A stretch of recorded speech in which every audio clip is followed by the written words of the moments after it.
नमस्कार दोस्तों, आप सभी को डिफेंस पिक के एक और नए वीडियो में स्वागत है।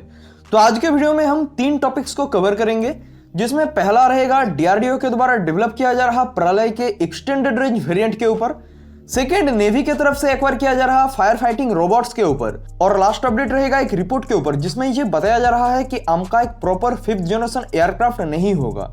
तो वीडियो को लास्ट तक वॉच कीजिए। बात करें पहले अपडेट की, तो आज एक रिपोर्ट प्रलय मिसाइल के ऊपर सामने आया है, जिसमें यह बताया जा रहा है कि डीआरडीओ काम स्टार्ट कर चुका है प्रलय के एक एक्सटेंडेड रेंज वेरिएंट के ऊपर, जिसका रेंज रहेगा 700 to 800 किलोमीटर तक।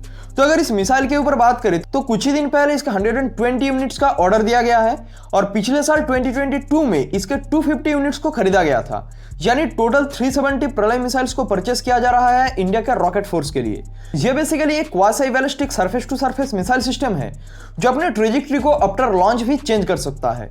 इसके अगर प्रेजेंट वेरिएंट को देखें तो ये 350 से 500 किलोमीटर के रेंज में अपने टारगेट को डिस्ट्रॉय कर सकता है, जो कि डिपेंड करता है इसके वॉरहेड पे, क्योंकि अगर ये मैक्सिमम वॉरहेड के साथ फ्लाई करता है तो इसका रेंज रहता है 350 किलोमीटर।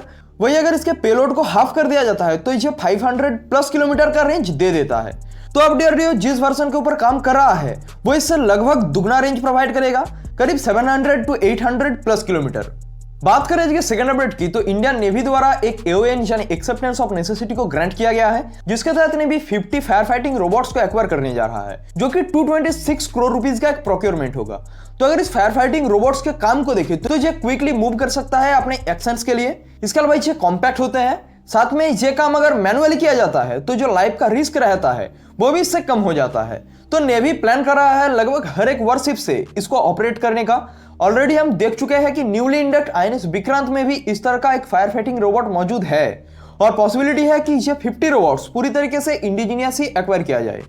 बात करें लास्ट अपडेट की, जो आ रहा है AMCA के ऊपर से, तो यूरेशियन टाइम्स में AMCA के ऊपर एक आर्टिकल को लिखा गया है, जो कि लिखा है सर वीआर ठाकुर यानी विजेंद्र के ठाकुर ने, जो कि हमारे आईएफ के रिटायर्ड पायलट भी रह चुके हैं, जो जैगुआर जैसे एयरक्राफ्ट को भी उड़ा चुके हैं। जिसमें यह बताया गया है कि हमारा जो AMCA प्रोग्राम चल रहा है ये एक प्रॉपर 5th जनरेशन एयरक्राफ्ट नहीं होगा, जिसके लिए इस आर्टिकल में AMCA के 3 फ्लॉज या कहे 3 कमियों को भी बताया गया है, जिसमें एक है AMCA का सुपर क्रूज ना कर पाना, सेकंड सुपर मैन्यूवरेबिलिटी और थर्ड सेंस ऑफ फ्यूजन। तो इन फ्लॉज की वजह से इस आर्टिकल में AMCA को एक ट्रूली 5th जनरेशन एयरक्राफ्ट ना बताकर इसको F-35 और J-20 के कैटेगरी में रखा गया है।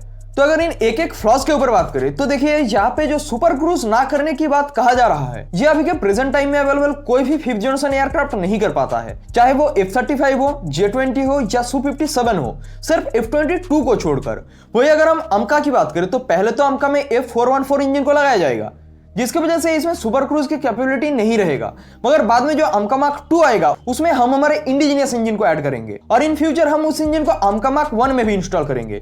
तो फिलहाल जिस AMCA को हम डेवलप कर रहे हैं वो तो सुपर क्रूज नहीं कर पाएगा, मगर AMCA Mark 2 और फ्यूचर के AMCA Mark 1 को हम जरूर सुपर क्रूज करते हुए देखेंगे। इसके अलावा जो सुपर मैन्यूवरेबिलिटी की बात कहा गया है जहां पे, तो वो भी अभी के प्रेजेंट लगभग हर एक 5th जन एयरक्राफ्ट करने में कैपेबल नहीं है, और इसका रीजन है इसका डिजाइन। तो बेसिकली इस कैटेगरी में हर एक फाइटर एयरक्राफ्ट एयर सुपीरियरिटी के कैटेगरी में नहीं आता, और बचता है लास्ट फ्लॉ जिसमें बताया गया है सेंसर फ्यूजन। तो मैं यहाँ पे कहूंगा कि ये कोई फ्लॉ नहीं है AMCA के लिए, क्योंकि AMCA Mark 2 तो दूर की बात, AMCA Mark 1 से ही सेंसर फ्यूजन इन एयरक्राफ्ट में प्रेजेंट रहेगा।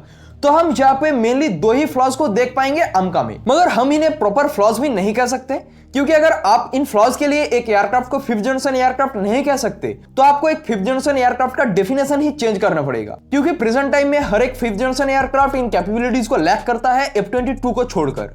तो अगर हम इस आर्टिकल के पर्सपेक्टिव से सोचे तो इस आर्टिकल के अनुसार हम सिर्फ F-22 को ही एक प्रॉपर 5th जनरेशन एयरक्राफ्ट कह सकते हैं। हालांकि यहाँ पे हर एक इंसान का अपना अपना पॉइंट ऑफ व्यू होता है, और ये आर्टिकल भी एक पॉइंट ऑफ व्यू के ऊपर से ही लिखा गया है। मैं तो AMCA को एक प्रॉपर 5th जनरेशन एयरक्राफ्ट ही कहूंगा, लाइक F-35, Su-57 और J-20। तो आज के वीडियो को हम यहीं पे खत्म करते हैं। अगर वीडियो पसंद आए तो लाइक और चैनल को सब्सक्राइब करें, साथ ही कमेंट बॉक्स में जय हिंद जरूर लिखें। स्वस्थ रहिए, जय हिंद।